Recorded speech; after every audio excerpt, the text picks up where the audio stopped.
Nation security council France आसिया जैश ए मोहम्मद के संस्थापक मसूद अजहर की ग्लोबल टैररिस्ट घोषित करने के प्रस्ताव का चीन ने विरोध किया है। जम्मू के लोगों चीन के इस रवैये के प्रति तिखी प्रतिक्रिया प्रकट की है। कुछ कंट्रीज साढ़े कन्नै सपोर्ट नहीं करे करदी, जि'यां चाइना दा सुनने जाया कि चाइना सपोर्ट नहीं करे करदी है। बड़ी गलत गल है। साढ़ा पड़ोसी कोई है मतलब दहशतगर्दी की वो मतलब दे करदा, प्रोत्साहन दे करदा है। कल की उसी भी इस दिक्कत आनी है, अज उसका सक्का बने करदा है।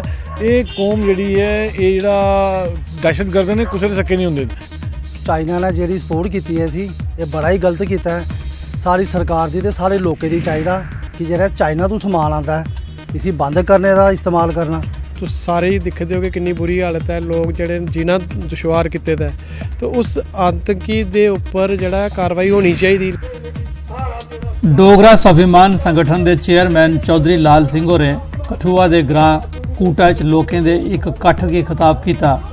उन्हें आख्या जे डोगरा स्वाभिमान संगठन डोगरें दे हक ते सम्मान की लड़ाई लड़दा रहोग। लाल सिंह होरें पहले गै डोडा उधमपुर थमां लोक सभा चुनाव लड़ने का ऐलान किया है। डिस्ट्रिक्ट इलैक्शन अफसर पुंछ राहुल यादव उनकी हिदायत पर म्यूनसिपल काउंसिल पुंछ ने शहर थाएं थाएं लगे दे सियासी पार्टियां दे होर्डिंग पोस्टर ते बैनर तुआरने का अभियान चलाया। मॉडल कोड ऑफ कंडक्ट लागू होने के तहत यह अभियान चलाया गया। उधमपुर जिले के मानतलाई की दिव्यांग महिला मधु दिव्यांग आश्रम शिवनगर उधमपुर च रवारदी है। जमांदरू दिव्यांग होने के बावजूद मधु ने जीने का हौसला नहीं छोड़िया। लोगों की हमदर्दी की थार मधु ने अपना रास्ता आपू चुनिया। कपड़े टल्ले की सिलाई का काम शुरू किया ते अपनी दिव्यांगता की रुकावट नहीं बनन दिता।